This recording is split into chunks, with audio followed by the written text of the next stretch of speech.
Hello दोस्तों, मैं पंकज कुमार। स्वागत है आपका हमारे यूट्यूब चैनल पावरविल में।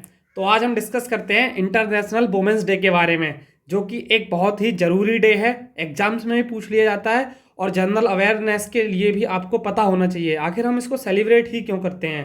और चलिए तो बढ़ते हैं इस वीडियो में आगे।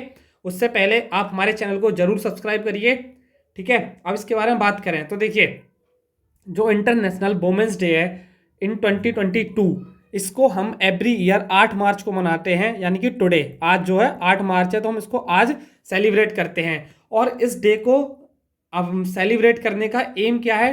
To raise awareness about gender equality, women empowerment across the world, ठीक है। क्योंकि जो भी डिस्क्रिमिनेशन होता है वुमेन्स के अगेंस्ट, मतलब इक्वलिटी नहीं मिलती, चाहे वो कुछ भी हो, आगे हम इस पर और डिस्कस करेंगे, ठीक है। और इस ईयर का यानी कि 2022 का जो थीम है वो क्या है? Gender equality today for sustainable tomorrow.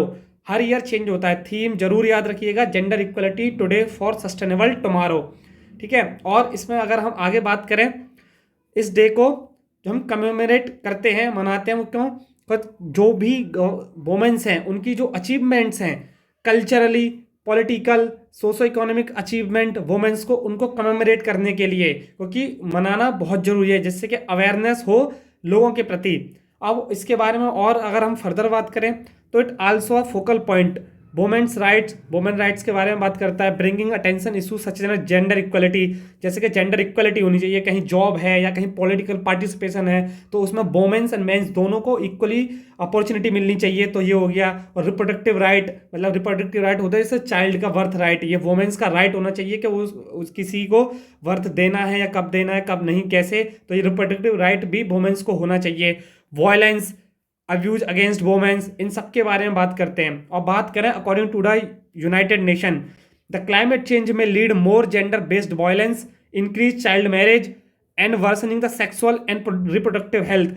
अब इसके बारे में बात करें तो आपके माइंड में एक आना चाहिए कि क्लाइमेट चेंज से वुमेन्स की जो भी वायलेंस है वो कैसे बढ़ सकता है, या फिर चाइल्ड मैरिज। तो देखिए क्या होता है, अपने यहाँ इंडिया में तो नहीं, जो अफ्रीकन कंट्रीज हैं, ठीक है, जो अफ्रीकन कंट्रीज है वहाँ क्या होता है, मोस्टली वाटर स्कैर्सिटी या पानी नहीं होता, तो वहाँ पे जो पानी हो गया, खाना लाना बहुत लंबी डिस्टेंस से लेके आना पड़ता है, तो उसके लिए मोस्टली वुमेन्स ही जाती हैं। तो इससे क्या होता है कि एक बर्डन बढ़ता है उनके ऊपर, जो मेन्स हैं, जो मेल्स हैं, तो वो क्या करते हैं, जो चाइल्ड मैरिज है, मतलब जो वुमेन्स की या गर्ल्स की जो चाइल्ड मैरिज है उसको बहुत कम उम्र में करा देते हैं। तो इससे आप समझते हो बहुत सारी चीज़ें बढ़ जाती है, इससे वो सारे काम करें। और भी बहुत सारे इशू हैं। क्लाइमेट चेंज, यूनाइटेड नेशन ने अपनी रिपोर्ट्स में भी कहा है कि क्लाइमेट चेंज की वजह से बहुत सारी इशूज होने वाले हैं आने वाले टाइम में। तो इसलिए क्लाइमेट चेंज पे नॉट इवन हमारी जो एनवायरनमेंट है उस पर इम्पैक्ट पड़ेगा, बल्कि जो वुमेन्स की कंडीशन है उस पर इम्पैक्ट पड़ेगा। इसलिए हमें इस पर बहुत अच्छे से ध्यान देना चाहिए, ठीक है।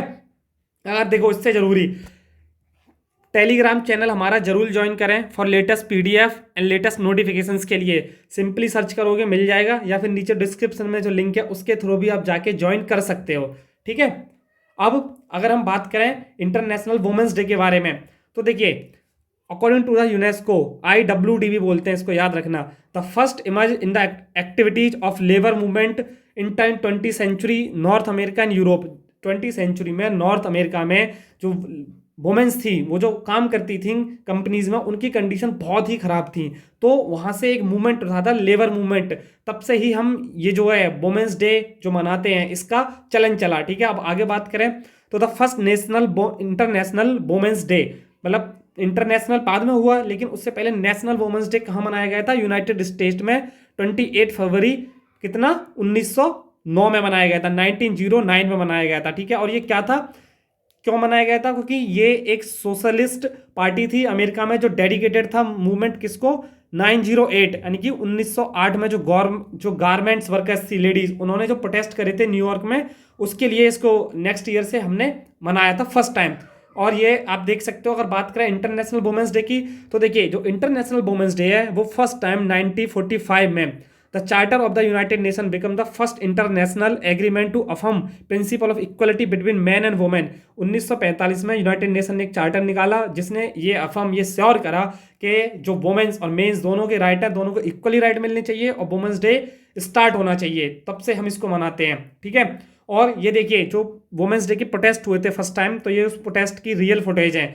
अब देखिए, इसमें आगे बढ़ने से पहले मैं आपको एक और चीज़ बताता हूँ कि जो एक रिपोर्ट आती है जेंडर इक्वलिटी की, तो उसमें इंडिया की रैंक क्या थी, ठीक है, इसके बारे में भी बात।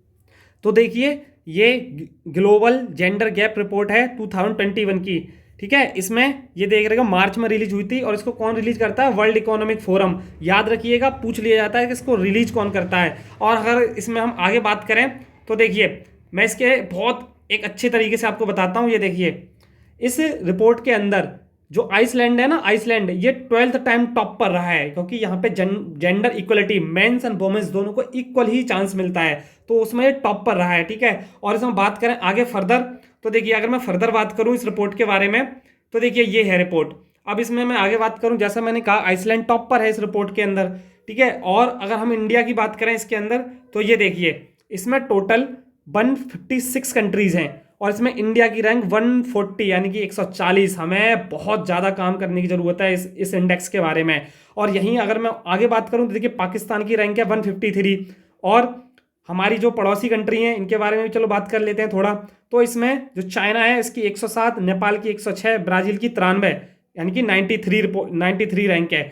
हमें बहुत ज़्यादा ज़रूरत है इस रिपोर्ट्स पे काम करने के। और देखिए, ये जो रिपोर्ट है ना, ये 4 पैरामीटर्स के ऊपर निकलती है। इसमें 4 पैरामीटर्स को हम देखते हैं। तो देखिए, इसमें जो नंबर 1 है वो है economic participation and opportunity in the women, और एजुकेशनल अटेनमेंट कितना है वोमेन्स का, ठीक है, इस पे निकलती है। और जो हमारा सेकंड है, जो थर्ड है, वो है हेल्थ सर्वाइवल चांसेस कितने हैं वोमेन्स के, उस पे निकलती है।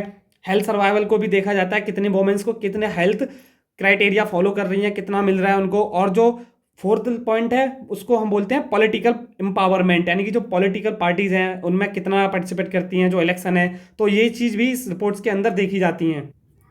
और इसमें अगर हम फर्दर बात करें तो देखिए, कुछ कंट्रीज ऐसी भी हैं जिनके अंदर जो 8 मार्च है, जो इंटरनेशनल वुमेन डे है, उसको हॉलीडे होता है, बट ये डिफरेंट टाइप से होता है। जैसे कि आप देख सकते हो कि ये जो रेड कलर की कंट्रीज हैं, ये आप देख रहे हो ना, ये रेड कलर की कंट्रीज जो आपको दिख रही हैं, इनमें क्या होता है कि ऑफिशियल हॉलीडे है, यानी कि सबके लिए। और जो ये आपको ये कम येलो कलर का जो दिख रहा है, ये holiday for women's, only women's के लिए होता है। जैसे कि ये कौन सी कंट्री है? ये है चाइना। चाइना के लिए चाइना में 8 मार्च को ओनली वुमेन्स के लिए हॉलीडे होता है। और जर्मनी है, ठीक है, जर्मनी में क्या होता है, ये जर्मनी जो कंट्री है, जर्मनी की जो कैपिटल है कौन सी? बर्लिन के अंदर ओनली बर्लिन में ही हॉलीडे मनाया जाता है। और जो येलो कलर की है, ये नॉन ऑफिशियल हॉलीडे है, यहाँ पे कोई भी ऐसा हॉलीडे नहीं मनाया जाता। जैसे कि अफगानिस्तान है, और सोचिए अफगानिस्तान जैसी कंट्री में वुमेंस डे वाले दिन हॉलीडे मनाया जाता है, ठीक है। ये भी याद रखिएगा, आपसे पूछ लिया जाएगा। और आई होप आपको वीडियो अच्छा लगा होगा। हमारा टेलीग्राम चैनल जरूर ज्वाइन करें, और नीचे डिस्क्रिप्शन में जो लिंक है उसके थ्रू भी ज्वाइन कर सकते हो, आप जाके नहीं है। और सीधी बात है कि आपको अच्छा लगना चाहिए वीडियो, इसीलिए हम जो भी करंट टॉपिक्स होते हैं उन पे वीडियो बनाते हैं। तो मिलते हैं आपसे नेक्स्ट वीडियो में अब।